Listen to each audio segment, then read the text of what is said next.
Hey, how's it going, everybody? Welcome back to the channel. It's been a while. Don't do a lot of live streams, at least recently, being back to work. But I wanted to bring in Jackhammer and get his thoughts on everything 49ers OTAs and a couple, topics that are kind of floating out there right now. I figure why not do it tonight? And Jackhammer was kind enough to join me. So here we are. Jackhammer, welcome back. Hey, thank you, Aaron, for having me on, Aaron. I always like talking with you. So anytime we can get together, it's fun. Definitely. I think I've talked to Rob and I've talked to Jesse. I'm so close to 5K. I got to do like a celebration stream where I just have all my favorite people on. Well, let's get you over there tonight. Get that adulation and everybody pat me on the back. No, I'm just kidding. I'm kidding. There you go. So, OTAs and stuff, that's kind of past. But I personally wanted to get your insight on things for my own self and, for people that might be interested in just your eyes on stuff you've seen at OTAs. I have a couple, we've talked off screen about some of the topics, but I just wanted to get your thoughts on some things and let's see where it goes. Absolutely. Let's do it. So first and foremost, we all know who I'm going to ask about. He's the giant elephant in the room. He's our future, now present quarterback of the San Francisco 49ers, Trey Lance. What was your take? There's been a lot of positive stuff coming out from all sorts of different places, whether it's players on the 49ers, media members, people like Rich Eisen. You name it. There's just a lot of positivity. It's starting to, the worm's kind of turning a little bit, even with the media itself. What's your takeaways of Trey during OTAs in the 2 days that they were there? Well, I've seen, we saw Trey for 4 practices because there was the 2 OTA practices before minicamp last week. And in those 4 practices, he looked like what I expected to see. He completed about 75% of his passes, 6 or 7 touchdowns, depending if you want to count one or not. A couple of interceptions. Even on the picks that he threw, one of them should have been a completion. The other one probably would have been if it had been to Deebo Samuel or Brandon Ayuk, in particular Deebo Samuel. So, I thought he looked really good. You're talking about the media, and I will say this really quick. I do want to put this out there, is that Rich Eisen has been a guy who has been positive on Trey Lance from as far back as I can remember. He did a show with him right at the end after the 49ers got eliminated before the it was you can tell at that point he was positive, and he's been a positive throughout. He's actually been a supporter, or he's been one of the guys pushing back on the negative talk that we've been hearing. Yeah, the negative. That didn't really make a whole lot of sense. Oh, are you there? Okay, I'm here. Okay. Yeah, I try not to get too caught up with what I see in the media about, things that are said about Trey, especially at this point in the game where it's not even the season yet. But like I told you, is that there's definitely been looks like a shift in kind of the way people are talking about him. You got that one guy out there. We all know who he is. He's a former scout. I'm not going to give him too much credit. He seems to be the only voice out there, at least right now, where I'm seeing constant negativity. But I feel like the narrative is somewhat changed. And you're right. Rich Eisen has pushed back from Jump Street on Trey Lance, and he even called it before they drafted him. I don't know if you remember that clip where he says, "I think that I'm telling you right now, it's Trey Lance," and sure enough, it was. So, I didn't see that, but it's a good. He practiced well. Everything we saw of him was what, like I said, there was a progression in my eyes from training camp to at the beginning of training camp. He did really well. Then he kind of flattened off and he started to struggle a little bit. And then you saw his performance against Arizona, and it wasn't his performance against Arizona was good enough to win. I think they had their problems beyond Trey Lance and kept him from winning that game. We saw him improve for week 17 against Houston. And then what we saw of him in mini camps and OTAs is the same stuff that is just more growth. So the negative stuff out there that's been around him, he's going to have some ups and downs, but right now it's mostly been up for him.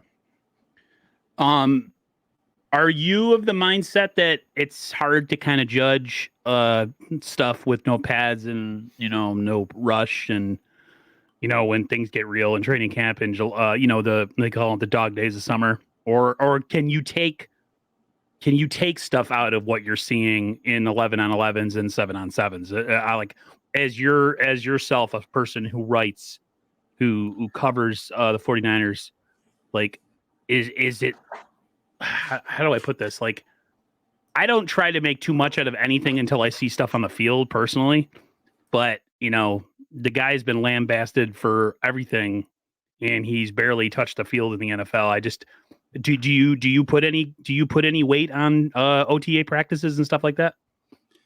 Yeah, I think your question's an interesting one, because the 7 on 7 period, you should be hitting your passes during 7 on 7. You have no pass rush. It's easy to check down. You don't have to really move your feet because nobody's around you. It's right. I've done it myself. 7 on 7 is the easiest thing that you do as a quarterback. But the thing is, when they get in during OTAs, we saw it. We didn't see it during the rookie minicamp, but we saw it during OTAs. We definitely saw it last week during minicamp. When they put the full team out there, it's very similar to what it doesn't matter if it's now when they don't have pads on, or if it's in August when they have pads, because he's not going to get hit in practice. Everybody knows that you're not going to hit Trey Lance. You're not going to hit any of the quarterbacks. So I don't really think there's a big difference for them with or without pads for the quarterback and the play that, what they're doing, because he's still having to move around because there's still pressure. He's still having to feel his way through the pocket. We saw him have to do that and move and throw on the run during team drills, during minicamp and OTA periods, time periods. So I there's some things for me. I take some things away from that. I definitely see some things that I would take away as positives, and I don't know if there was really a whole lot of negative to take away, because the only concern that we had a little bit was the ball not going down the field very often, but he took care of that on the last day. Yeah, it's I've never seen one guy, and maybe it's because what the Niners gave up, but I've never seen one guy get judged so harshly for such a little body of work. And you really don't see a lot of the same smoke with some of the other quarterbacks that played last year, who played pretty bad at some points. I mean, talk about Zach Wilson. You talk about Trevor Lawrence, first pick in the draft. I'll go ahead. Well, I think the reason that you're seeing it is because he didn't play last year. Those guys played. He sat on the bench behind Jimmy Garoppolo, and I think too a number of people outside of the area, and even some who cover the team and are around it, fans, writers, everybody, it didn't make sense to have Jimmy Garoppolo start last year. They were of the mind that it should be Trey Lance. He should be out there. He should be playing. He should be figuring that out. Whether the 49ers win or lose, it doesn't matter. It'll make them better next year.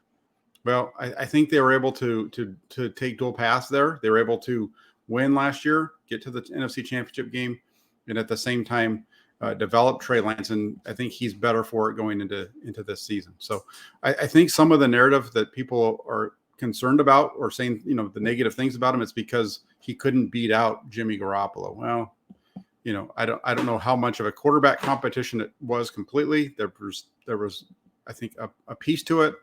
And I think what happened was there was a point early in camp where it looked like Trey Lance was going to be the starting quarterback, or really push Jimmy Garoppolo. John Lynch said it himself. And then you saw him kind of flatten out against the Chargers. And that from that point on, you kind of knew it was going to be Jimmy Garoppolo's team to go forward with. And that's what we saw. Yeah, I mean, it's been a lot of encouraging news coming from a lot of his own players. I mean, just the arm talent, the leadership that he's been. That's the one thing that's really impressed me personally, is just been his leadership, the way he handles the media. I mean, of course, the Niners lose 3 games in a row and something, and he gets a little bit of criticism. I want to see, how he, when everything is, a lot more. There's not a lot more scrutiny on him, but so far he's with the media. He says a lot without saying too much. So I'm pretty impressed by him. I've been impressed by him since they drafted him, but more and more now. He just looks like a guy who knows that it's his job, There's that talk going out there, and it's not one of my topics, but there's a lot of talk going out there like, if Jimmy's healthy, and the Niners haven't moved him, is he going to, practice? Or or should he be in the building? What kind of effect will that have on Trey? I honestly think it's going to have zero effect on Trey because I think they pretty much told him in so many words as his team. What do you think? Yeah, I think I think he knows that. I think that Trey Lance and his demeanor when he met with the press, the 2 times that he did during the last few weeks, that was good to see. As much as it was as good as what he did on the field looked, the way that he spoke with the media, I think spoke volumes for where he is in year 2, how much more comfortable he is being out there or being with the 49ers. And that's part of why I think that he's going to have I already felt like he was going to have a good year. And it just kind of helps solidify that. If the guy's able to go in there and he's able to be that comfortable that quickly, some of the ways that he's answered questions, it shows big growth from Trey Lance. And it's a sign of good things to come. A lot of his teammates have said that he, there's so much talent around him and that he doesn't have to put it all on himself, that he can just kind of, guys like Kittle and stuff. I mean, I like the fact that his teammates think like, hey, listen, just go along for the ride. But I think he's integral to what the 49ers can do this year because the Niners have a chance to be special. If he plays as well as a lot of us are thinking he might play, at least maybe after the first couple games, maybe he gets a little bit of a taste of starting life in the NFL. I've been excited. I'm like low key confident. I'm usually a pretty negative guy. Kind of always go glass half empty, but I'm kind of low key confident, and a lot of fans who are on the Trey Lance quote unquote bandwagon. So we'll see. All I know is my next topic. This guy is extremely important to the Trey Lance situation, and that's Deebo Samuel. Mm-hmm. How surprised / happy were you to see that he showed up? That's not the right word I'm looking for. That he was present at mandatory OTAs. I was a little surprised that he was there. I wasn't expecting it with everything that's been going on with his, with the contract talks and the stuff that's been out there on social media. I didn't expect him to be there for the mini camp. So it was some surprise there. I definitely came away with the feeling that, especially after like some of the things, the way that he was on the Wednesday practice, where he was very engaged, cheering on his teammates, watching the plays with Brandon Ayuk. He was playing catch with Ayuk and Juwan Jennings at one point during individual drills. He was playing catch with Coach Shanahan's son. I saw that. All that stuff shows to me is that's not the behavior of somebody who doesn't want to be there. And so I think something's going to get done there. I think they probably still have a little ways to go. I would expect it to be done in late July, early August. If a deal is going to get done, that's usually when they get them done. And it was a positive to see him there. We didn't see him on the field, but I think the fact that he was there shows that the Niners are making progress with him. How important is Kyle Shanahan's relationship with Deebo Samuel? It seems like it's hugely important. I think that Kyle, if one coach has his player's ear as far as just like kind of, I don't know, me and Kyle were born in the same day, the same year. So we're both 42 years old. Like, and I get along a lot with younger dudes because I'm kind of like an old guy, but I act kind of young.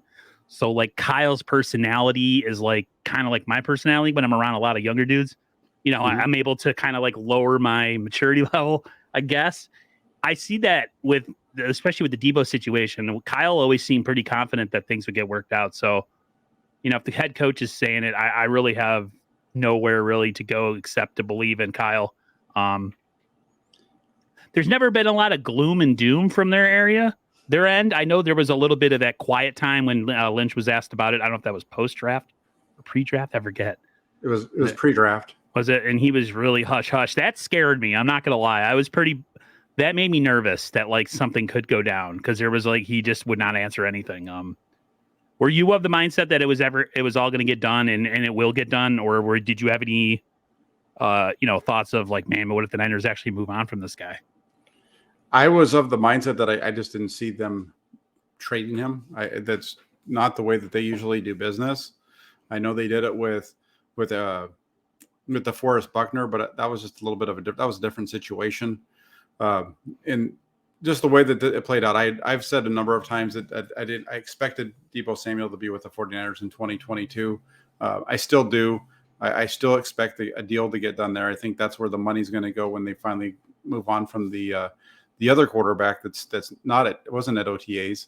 And I think Kyle Shanahan's relationship with his players, and Deebo Samuel in particular, plays a big role in it. He came out and he said, he's had conversations with Deebo Samuel. They've had not necessarily, maybe not face to face, but whatever. They've had conversations, and he doesn't care about the stuff that's going on in social media. He cares about what's said when you talk to the person, and I think that's the way to handle it. And one of the things I think with Kyle Shanahan, one of his it showed up to me in 2021 is how much his players will battle for him.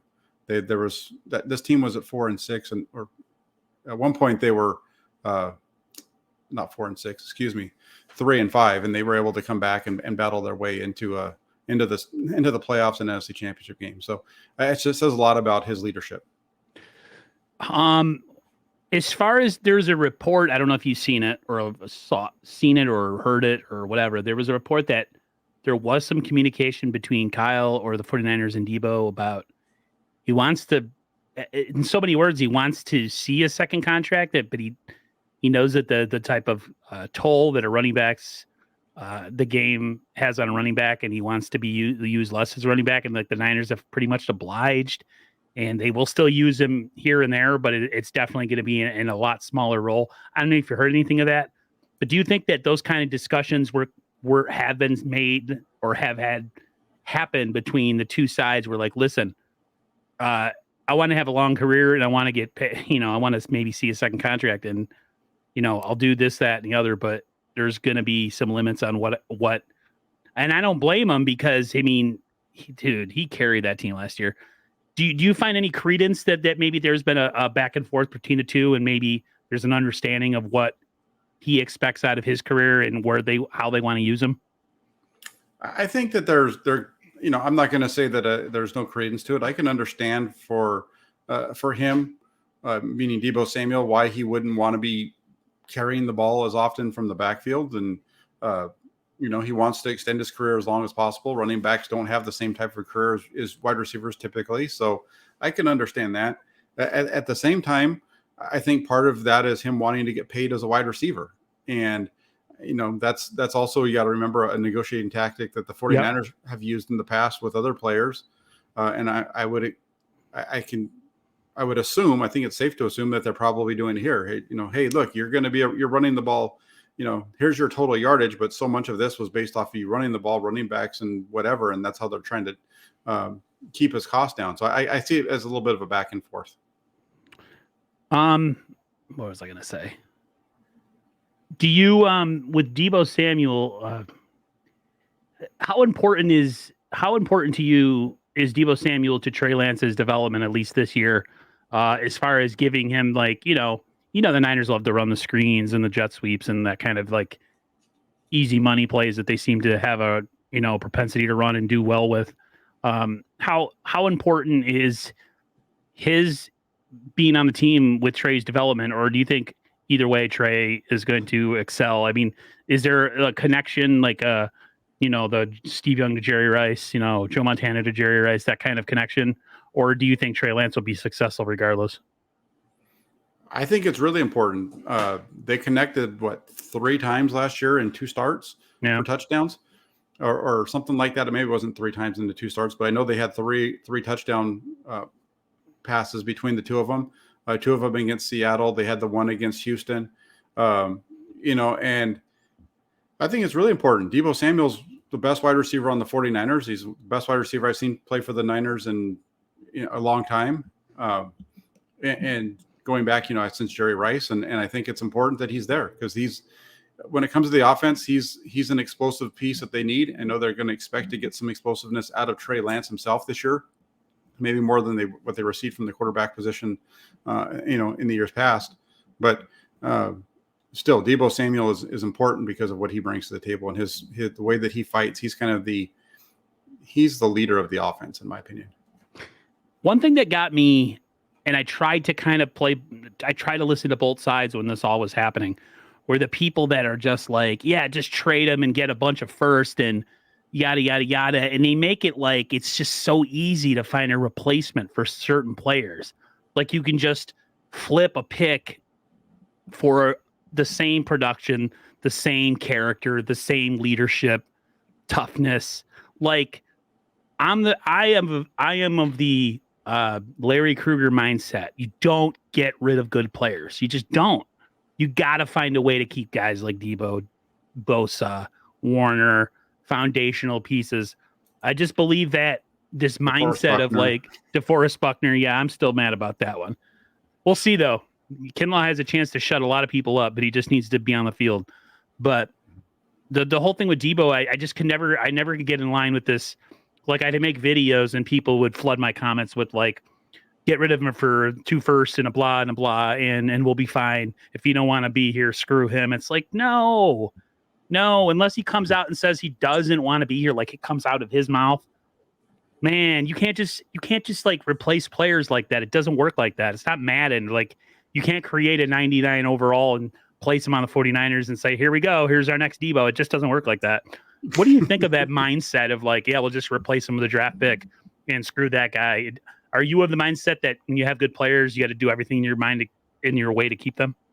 Yeah, absolutely. That was one of the things that I said a bunch during the height of this whole thing, was that they needed to find a way to keep him. I know what you're talking about. I saw those comments as well. Just get rid of him. If he wants, just get rid of him. It's fine. He doesn't want to be here. Let him go. We don't need him.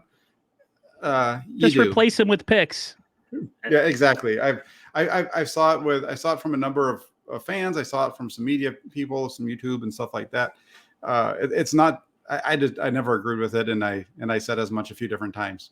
And that's part of why I didn't like the getting rid of DeForest Buckner. Is you got a guy who's on the precipice of being an All-Pro, and you let him go for a contract that has an average annual average value of only about $2.4 million more than Eric Armstead. I mean, that was an interesting one for me. And I understand they could get something for Buckner and they couldn't get anything for Armstead because Armstead was not under contract. They've been okay without it. Imagine how much better the defense would have been with 16 more sacks or not 16, but about 8 more sacks over the last 2 years coming from the middle of the defensive line. Would have been beautiful. We like to run Bosa into the ground like we do with all our other good players. Like, oh, they're really good. Okay, let's put them on the field for another 14 snaps. But speaking of Bosa, I don't know. I brought him up even though we were talking about Debo. Your impressions. Your initial impressions of Drake Jackson and what you saw from him. And are you impressed? Do you think he needs things he needs to work on? I've heard some reports that, he got stonewall a little bit when going against some certain blockers here and there. What's your assessment of Drake Jackson? Just based off a little bit that I've seen, is everything that they talk about when he's running around during individual drills. And then when they get to the team, you kind of wonder where he disappeared to.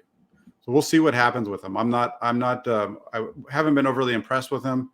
I've seen some people make some comments or predictions about him being, like the next great 49ers pass rusher. Well, there's a reason that he was available late in the second round of the draft. So that stopped the comparisons of him to Nick Bosa. That stopped the comparisons of him to even D Ford at this point, because I don't think he's there. So let's back that train up and realize that we're probably not going to see a whole lot from him. It's mostly going to be Samson Ebukam, Kamoko Toure. I think it's Kamoko Toure. I have the same problem with that name. Oy. Yeah, so I think you're going to see more of those guys rushing opposite of Bosa, but he'll get his snaps every once in a while. I just don't see him being a big piece, but he's probably, I think we'll see maybe 10, 15 snaps from him a game early on in the season. It's right in line with David McNew is asking. He said, out of all the edges we have, who makes the team? I honestly think all of them do, to be honest with you, unless Ebukam is a cap casualty.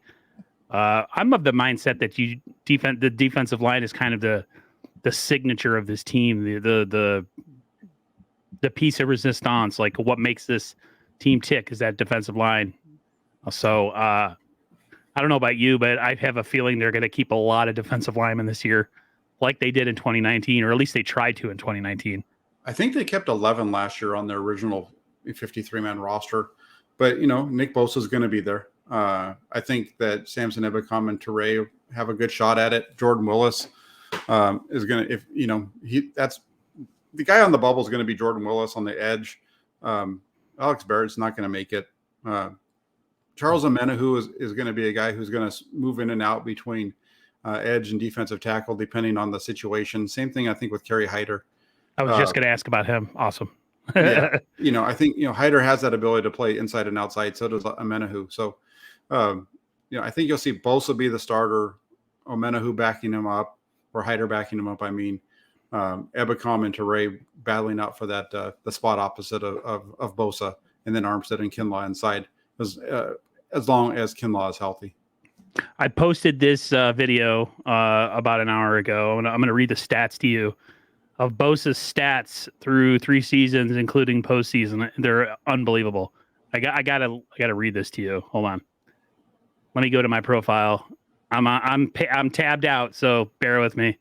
Okay, so Nick Bosa's career stats, including playoffs: 41 games, 132 tackles, 42 tackles for loss, 68 QB hits, 32.5 sacks, 8 forced fumbles, 2 fumble recoveries, 5 passes defended, 1 interception, and of course, 2019 Rookie of the Year, 2-time Pro Bowler.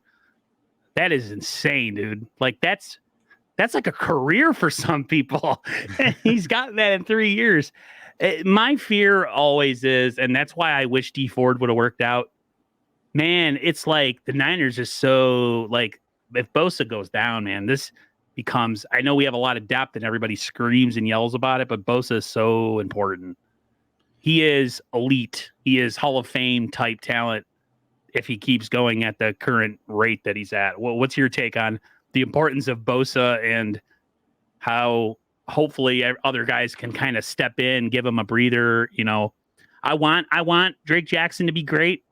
And I kind of fell into that whole draft thing where you listen to all the analysts talk about how awesome he is. But when I listen to guys like you and I trust your knowledge, it gives me a moment of pause. Like, ugh, okay. If he's having that much trouble, man, we haven't even hit pads yet. So, yeah, Bosa is super important. What do you think of that stat line if you just had to, if you had one word to describe that? He's the game changer of the 49ers defense. He kind of everything that they do has over the last 3 years has revolved around him being on the field. When he's on the field, they're good. When he's not on the field, they're not so good. I know the numbers in 2020 for yards given up and stuff like that. They were pretty good, but then you look at the defense, the points total, not so much. And there's a lot of reasons for it, right? But that defense in 2020 definitely wasn't as good as it was in 2019 and 2021 with him out there.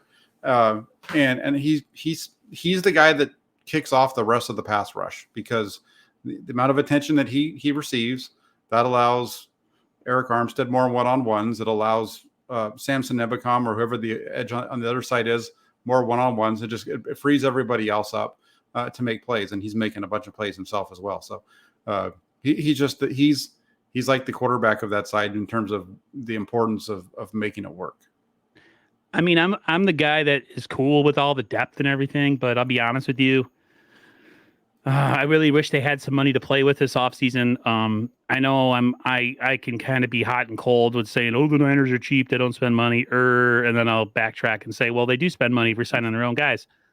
I wish they would have gotten somebody on the edge opposite of him, because the draft is such a crapshoot, and I understand sometimes why the Rams go for the proven thing and say screw the draft, F the draft picks, because if you're looking to draft a guy who's going to be D Ford's replacement or a guy comparable to D Ford, I mean, you say what you want about D Ford's body and how it breaks down and he can't be on the field, but when that dude was on with Bosa, stupid good. And I worry. I am a worrier because Bosa has a propensity to break down, as do most of our really good players on our team because of the type of way that they play. They play with reckless abandon. They don't take, they don't they don't play with like the next play in mind. They kind of just go balls to the wall. So yeah, that's why when I heard your take on Drake Jackson, I watched your initial video and I remember when you said that, I like stopped. I'm like, that sucks. I was like, that sucks. That's not a good thing. Hopefully he gets better, but I mean, we'll see. Go Go ahead. The good thing about with Drake Jackson is that he's at a spot where they have a lot of depth. So he might end up being like Aaron Banks, a guy who isn't, that they maybe didn't take to be the guy in 2022 that they expect to have in 2023. Because remember, Samson Ebukam, when you look at their defensive line, they have a lot of those guys are there on 1-year contracts. Mm-hmm. And so they're going to have to rebuild that defensive line room again next year. Yep. Samson Ebukam and Kamoko Toure, 2 very good players, they're on 1-year contracts. And so that's where a guy like Drake Jackson, you draft him now, you develop him, and you really get him ready to play next year. You let him play here and there because I don't think they expect him to come in and be Aldon Smith. I think they expect him to come in and have some tools that they can work with, that they can develop. I think that's the expectation around him. So when I'm saying he doesn't look good, remember, we're not talking about the first round pick. We're talking about a guy that was taken number 60 something in the draft. So the expectation, I think, is because he was the first player taken by the 49ers. I think there's a little bit of over expectation of him yep. Because he was the first guy. What's your take on his comp of his play style or his ability to eat? Was it Eli Harold?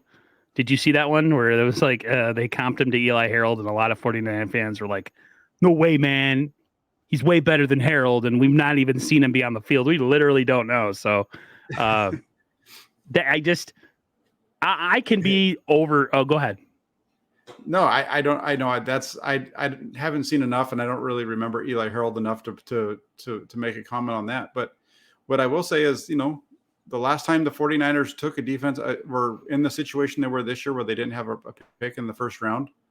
They took a defensive end out of USC. That was that didn't work out.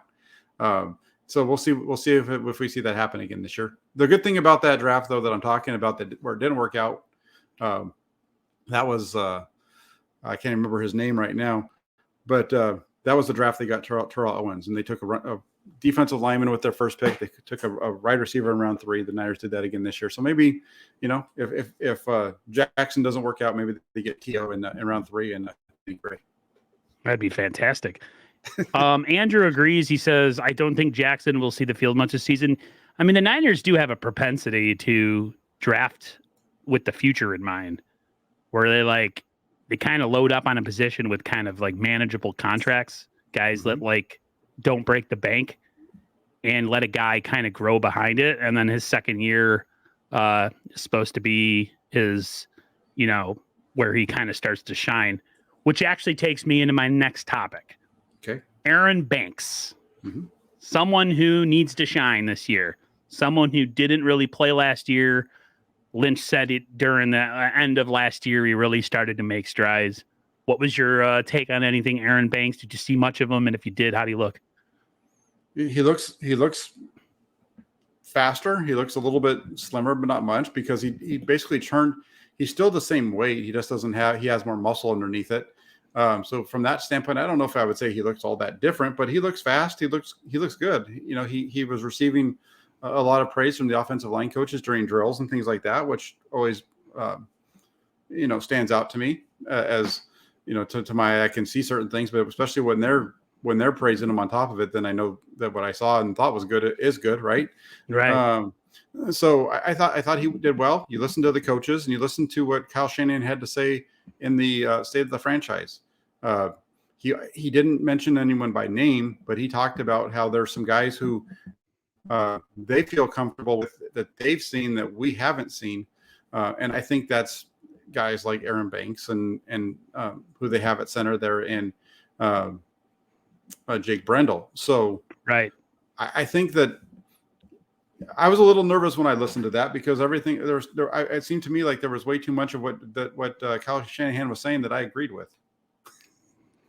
Which is that a bad thing when there's too much agreement on 49er topics?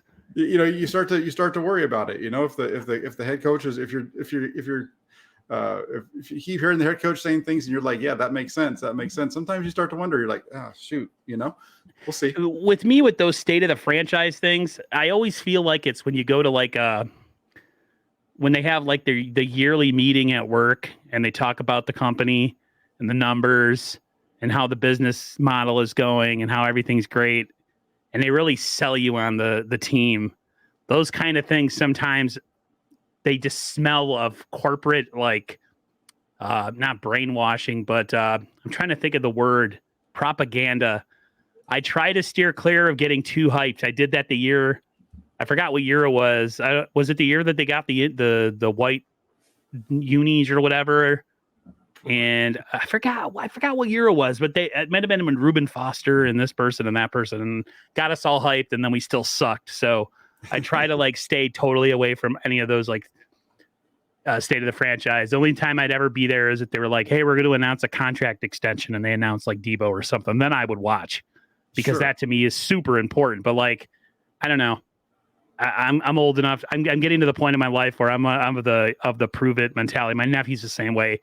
I'm trying to get him on one of these days on my channel just to prove how in the negativity is in the blood. We're so bad. We're so hard to please. So, but that's good. I mean, we need Aaron Banks to be good this year, to be honest with you. This offensive line has got a lot of question marks. I read a tweet where one guy said they might have the worst offensive line in football, and I'm like, I don't know about that. Way too much overreacting, but we'll see. Yeah, I think it's that those kind of comments I think come because you don't know who the guy is at left tackle and the guy at center because you haven't, or excuse me, not left tackle. You know who that is. It's one of the better offensive linemen in the game. You don't know. You've never seen the guy play left. That's at left guard. You haven't seen him in the NFL, and you haven't seen Drake. You've got to go back to 2018, I think, to see Jake Brendel in the game with Miami. So, yeah, I understand it. You haven't seen him. And so that makes you think negatively of it. Makes sense. Jump into the defensive side. I wanted to get your take on Talanoa Hufanga, something of a safety, something of a huge question, opposite of Jimmy Ward, that I'm definitely worried about. Some people say that the Niners could be doing more man-to-man, and then the safeties will have less importance in the defense. How do you think he looked in camp? I heard that there was a lot of communication. He seems like he's playing faster, all that kind of stuff. But from your eyes, from your vantage point, how did Talanoa Hufanga look? I thought he looked good. I thought he was solid in camp. I don't know if there was anything really where he had a breakdown in coverage. So from that standpoint, I thought he was fine. I will say this: there was a tweet today from Jaquaski Tart that maybe he's going to be coming back. He mentioned about there was an article that was written wondering if the 49ers will re-sign him. Somebody says, well, you would think that they would have on Twitter. They responded back, you think that it would have been done by now. And then he responded, well, maybe I just wanted to hang out and wait till training camp before I made a decision. So we'll see what happens there with Jaquaski Tart. I'm not completely putting it out. Although that I've said that in the past, I think it's going to be Talanoa Hufanga from the money standpoint. And if it is Hufanga, I think they're going to be fine. They were 2-1 with him last year, 2-0 with him when he played alongside Jimmy Ward. I got it. Andrew said the state of the 49ers show is bad. Greg Pop is a cornball. They should let Kiana Martin handle it next season. She's not with us anymore, I don't think. No, I think she took it. I freaking loved her. She's so great. She's with MLB Network now. Yeah, she went over to baseball. So sorry, Andrew. And yeah, Andrew, I'm to be honest with you, man. I'm not the biggest, and not a personal shot. Just his announcing, the way he announces. I am not a Greg Papa guy. I can't do it. I don't know what it is. I actually like the guy we had before. Of course, I was always a big fan of the guy that we had during our, I would say the last two Super Bowls. I forgot his name. He was our announcer before the one that took over Joe previous. Starkey. Was it Joe Starkey? Joe Starkey was the one who did 89 and 94. Yeah, I loved him. I don't know why. I guess he's like really old now and stuff, but yeah, I actually didn't watch the State of the Franchise. I watched a little bit of stuff on it. Kyle was kind of, doing his Kyle thing where he talks really, really fast and with that monotone voice. But other than that, I didn't really get too much into it.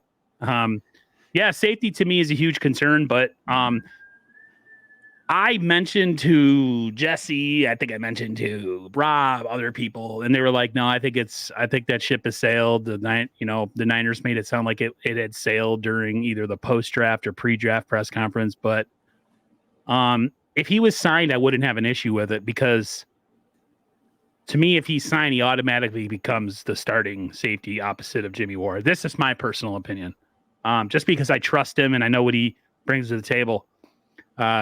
And Talanoa Hufanga, from what I saw him last year, man, it was a liability in coverage like crazy. So we'll see. I mean, I'm not the talent evaluator on that team, but that's just from a fan's perspective and my confidence in watching him play.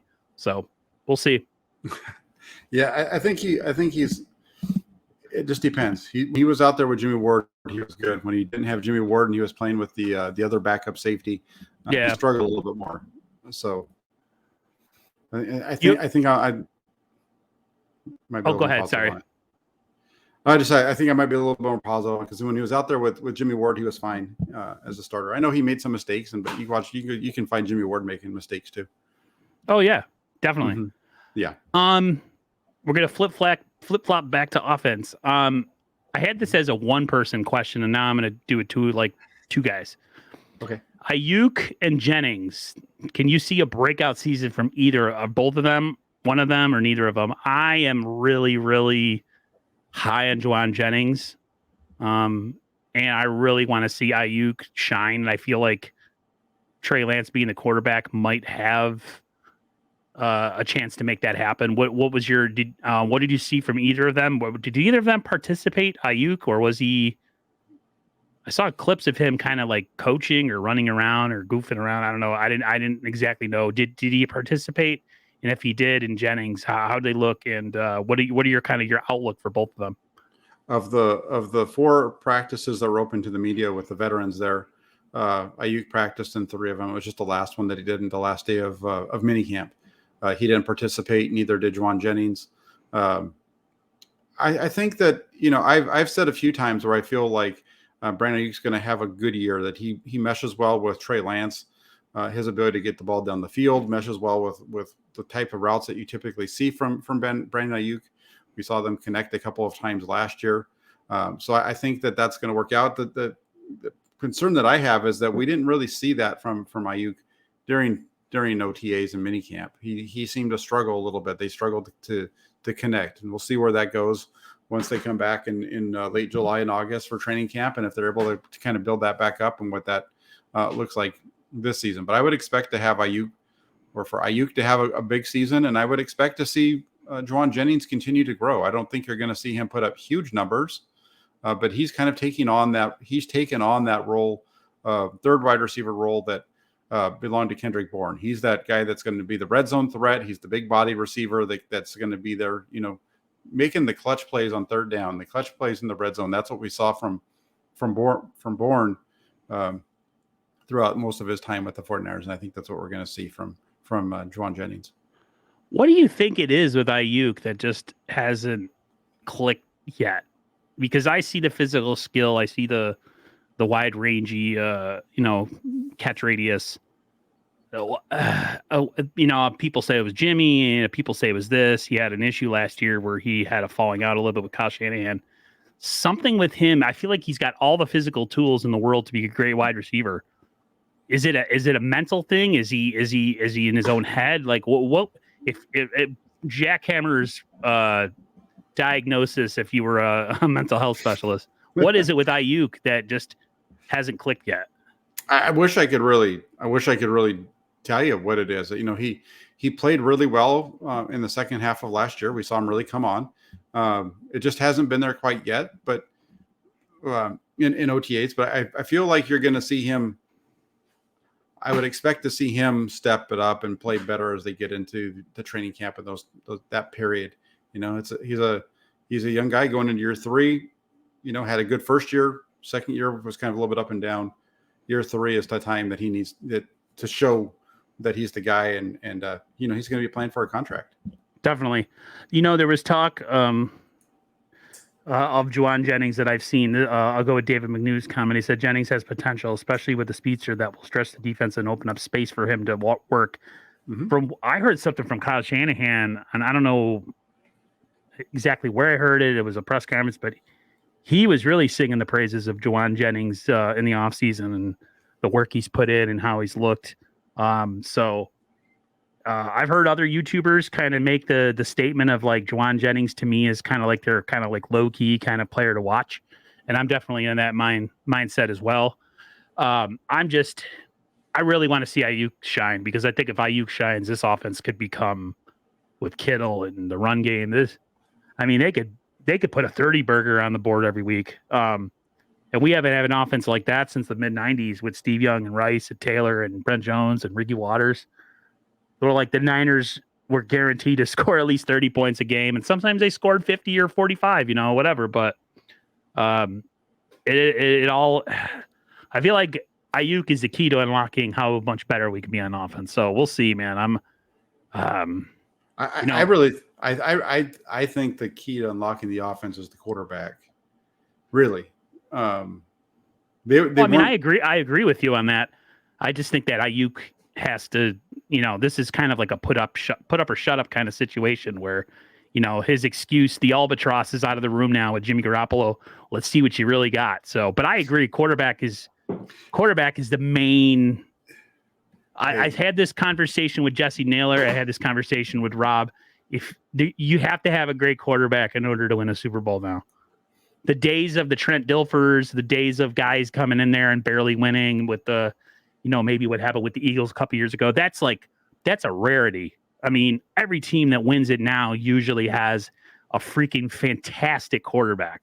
I mean, it's just, and if Trey Lance is what we all think he is, and when he can achieve that, man, you're right. It really is start with a quarterback. But I just want to see Ayuk kind of like, it's time, dude. Let's go. It's year 3. No more excuses. You got the guy you want at quarterback. What do you got? Yeah, absolutely. And like David says in your comment section, he says that last season he saw Ayuk wide open downfield quite a few times, and Garoppolo just didn't pull the trigger. And yes, that's correct. You can go back to the NFC Championship game last year and look at that. Look how many times he was open down the field for a big gain, and the ball didn't even get thrown to him, and you could see him get frustrated as the game went along. So yeah, that's partly why I'm excited to see what Trey Lance brings to the offense. I'm excited to see if he hits those throws and takes those shots that Garoppolo was passing up. And Ayuk's a really good weapon. I said today that I think George Kittle if he stays healthy, is going to put up the best year that he's had since 2018. Yeah, I saw that. I agree. Part of that is, I think, because if Trey Lance likes to work with his tight end. He likes that underneath stuff to the tight end. We saw it out of him at North Dakota State. We saw it even last year. The throw down the middle to Kittle was a really nice one. So I'm looking forward to seeing it. I think it's going to be, the offense is going to be look different, maybe a little bit more and it's going to be a little bit more explosive. And and I would also say I think a lot of the plays are going to be the same. It's just going to be the quarterback taking the shots.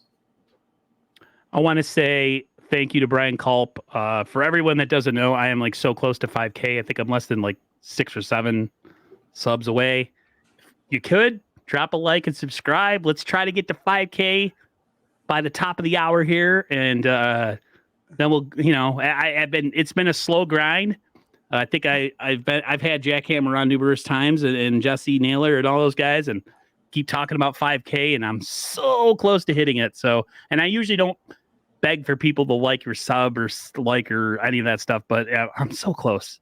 So if you could, please. Yeah, absolutely. That's what you guys need to do is get over, if you're liking what you're seeing, and quite frankly, even if you don't, just go ahead and hit that. Yeah, just do it anyways. Yes, hit that subscribe button, because we got to get it. We got to get Aaron over 5,000. He does a good job. He's a fan, and he does this because it's something that it's a passion of his, and make sure that you're giving him the love because he deserves it. I appreciate that. And I want to say the same for Jackhammer. I have his Twitter and his YouTube channel in my description box. Go check him out. I'll tell you, listen, there's all different types of YouTubers here. There's fan YouTubers like me, and then there's people that actually cover the game like Jackhammer. He was at OTAs. He's got a whole different perspective on things. So if you want a little bit more of an X's and O's type a look at things, then Jackhammer's your guy. Like, there's so many different flavors of the ice cream as far as a YouTuber. So if that's your top cup of tea, I say go subscribe to Jackhammer, and you will not be disappointed. Thank you. Thank you. Real quickly before we get out of here, I have a couple last quick questions.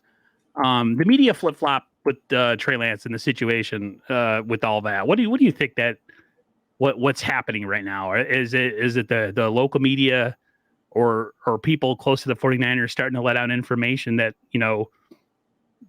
so guys are running with it? Because there's still those idiots like, the guys on Get Up who say Trey is one play Trey and all that other garbage. And then there's been some national guys that I've seen change a little bit of their tune. What do you take from that might have something to do with that kind of the changing of the mentality? I think it's because they've hit the field, and if he's going out there and he's doing well, and you can sit and you continue to be ripping him and saying some of these and following some of these narratives that we saw going on during the offseason around Trey Lance, given what we've seen already, you're just starting to make yourself look foolish. Really, right? Because if you're going to rip the guy and he's out there playing well, that says more about you than and at that point it becomes not about what's happening on football, and it becomes about something else. And I think what you've seen is myself, I've written positive reports because there was really nothing negative to write about Trey Lance with what he did during OTAs and minicamp. And I know the other writers from, I think most of the reports out have been relatively positive. And so I think that's why you're seeing a little bit of the changing. I feel like with the training camp, it has a chance to the cycle's going to start over again. And then if he has a really good training camp, then the cycle's going to go again of the positive. If he struggles a little bit, then all those people that were kind of grasping at that are going to be like, see, told you so. So absolutely.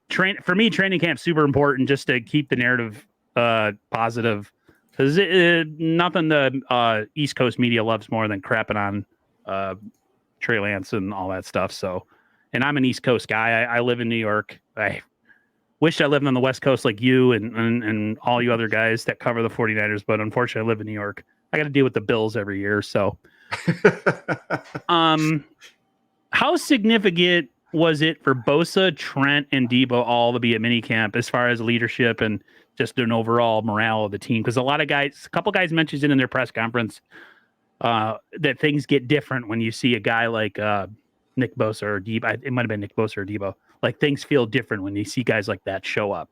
What's your take on that?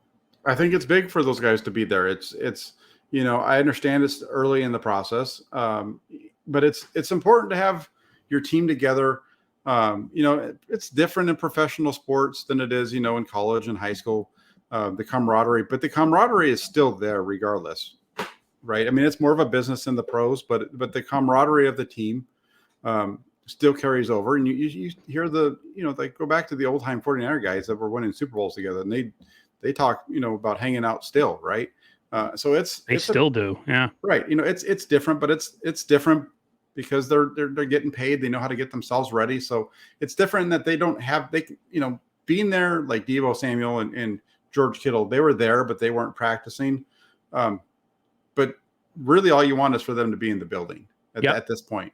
I don't need them on the field I don't even want them really on the field much till the start of the season, to be honest with you. But yeah, I agree. Well, that's what we saw last year from Nick Bosa, right? Nick Bosa showed up. He went through the early part of training camp. It wasn't until after the Chargers game. It wasn't until after the fans were no longer showing up to practices before Nick Bosa went through a full practice. And that's how late in the game it was. Didn't hurt him at all. He's still, 15 and a half sacks later, right? The only guys that I worry about that kind of stuff with is the rookies, because I think they do need as many reps as possible. But I think, Trey too. Trey to an extent, yes. Yeah. And I think, back to the question, having them in the building was big, just to get everybody together and kind of get everybody on page with the new coaching staff and everything else. And now they go into their summer break, and they'll come back in about 6 weeks. And, everybody knows who everybody is, and they can get going.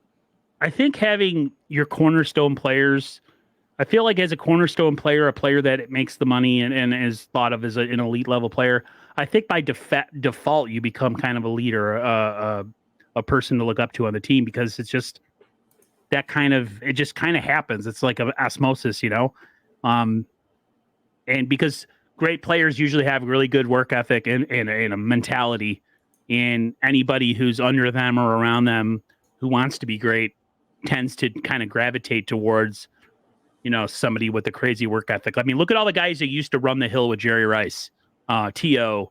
I think J.J. Stokes used to run the hill with him. I forgot. But, that's Jerry Rice. You want to be close or as good as you can.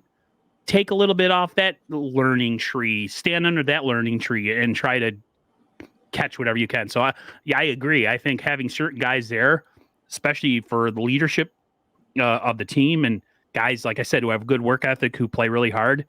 For young guys, I think it's so important to have guys like that in the building. Yeah, absolutely. Definitely. It's a big piece. Get them in there, get them working together. And that's what you need to do during this time of the year. 2 quick ones, and then we'll get out of here. Kittle wants another bye week. Do you agree? Yeah, I wouldn't be against it. If you want to, I think if you're going to do another bye week, you need, what you do is you take out a week of the preseason and you add a game.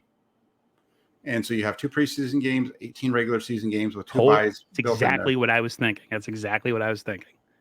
think that's the 17 game schedule is kind of wonky a little bit. It is super wonky. Having to be an odd number. It's the only league that has an odd number of games. I think that's eventually where they're going to get to. I don't know if that's really all that good for the players either. I'd rather see 16 games and 1 bye week. I just think 16 games is the right amount for the NFL, given the amount of punishment that these guys take. Because when you talk about taking away preseason games, you got to remember these guys that are playing full go during the regular season, they're usually only playing maybe a handful of snaps, if that, during the preseason. So saying you're going to take away preseason games to add regular season games, that really doesn't help the guys that are your stars. And my last question to you, I'm sure you saw the Adam Rank deal, picking the Niners to go 9-8.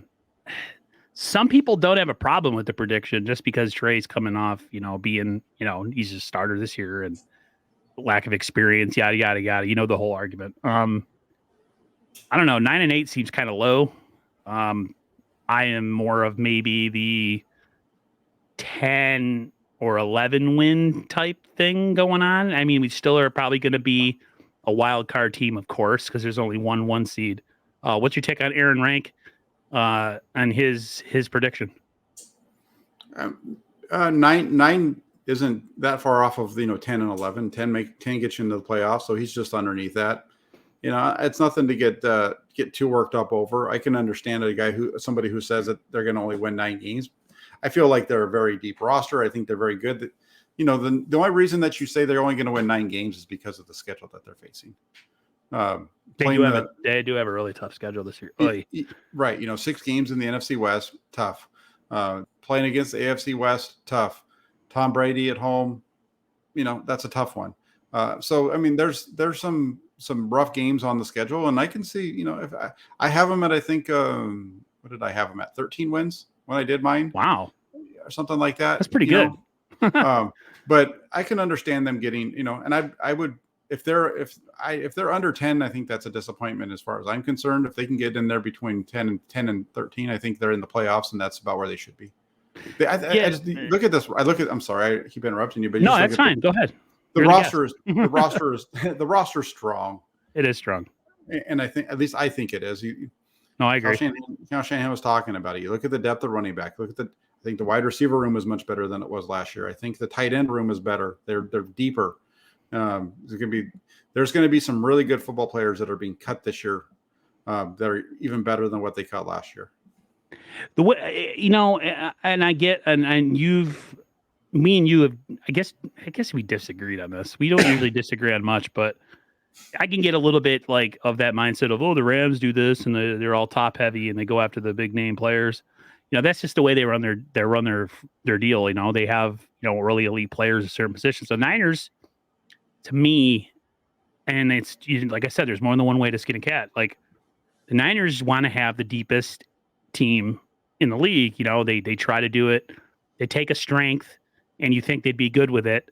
And instead they double, triple, or quadruple down on the strength. Like, let's get more running backs. Because we've seen what happens with the running back room of this team. Everybody gets hurt. Defensive line can't have enough. Linebacker, it seems like every year we have a guy pop out of minicamp. Like last year, I think it was Jonas Griffith. I mean, it's just, this team has an ability to just find so much depth. My brother's a Dolphins fan. He was talking about it. He's like, and you guys are just deep at so many positions. And I'm like, I know, until we win a Super Bowl, or until we, I think we're not going to get the credit because everybody likes the big name guys. You know what I mean? They like all the big names, and that's what sells. That's what they have their Monday night profiles on when they do Monday Night Football. And they talk about, the Rams and their number one guy and this and that. No one cares about that. The Niners have, 12 deep at defensive line, and they can rotate you to hell with their pass rush. But it is what it is. Like I said, more than one way to skin a cat. So I'm looking forward to the season. I'm definitely kind of just relaxing here and letting things kind of, letting this little, because man, think about it. End of July, summer's pretty much over. So I don't want to think about it right now. Let me enjoy my summer. I'm outside working. I'm getting a tan. I know you guys can't tell, but as you can see, I got a little bit of a farmer tan going on right now. I'm really white and really tan down here. So let me enjoy my summer. But Jack, I just want to say thank you again for coming on. I appreciate your honest opinion and your knowledge. I definitely want to do this again soon. We've talked about doing a roundtable of sorts with Baby Rob and Jesse, and I am totally down for that. So we'll make something work eventually. I feel like right now is a little bit of a stall period for stuff to talk about, but it within, like you said, about 6 weeks, everything's going to change. So I appreciate you coming on. I appreciate the chat. It was very lively in here. We have like 50 viewers at the point right now. So appreciate everybody for coming in. Nice. I try to get as much, when I have a good guest on, guys, I let the guest kind of do the speaking. So if I don't hit the comments, it's not anything personal. I feel like my guest can kind of explain things more than me, so I let him talk. No, I appreciate you having me on. It's always fun to come on here and chat with you, like I said at the beginning. And we'll definitely have to do it again. And I know we've talked about doing a roundtable. That was a fun. It was like pre-NFC Championship game. We did that. Yeah, that was a lot of fun when we all got together and do that. So that's something that we should definitely do again. Oh, thank you, Charles. I have a couple of my gaming buddies in here that are spamming the chat with stuff from Family Guy. They're trying to get me to laugh or crack, and it's not going to happen. So I love you guys too. All right, everybody have a great night. Take care. And like I said, I'll do my best to keep news current with me being back at work, but I'm definitely working on some live streams. I think I'm going to be on a live stream this Saturday with the Camperman Report. I think that's his name. So I'm definitely looking forward to that. And as things start to heat up, guys, I'll definitely be on here. I'll try to get Jack Hammer and Rob and all your favorites on again, or I'll go on their channel or whatever. So thank you, everybody, for coming on. Appreciate it. Thank you, Jack, as always. Thank you, chat. And till next time, guys. Peace. Take care.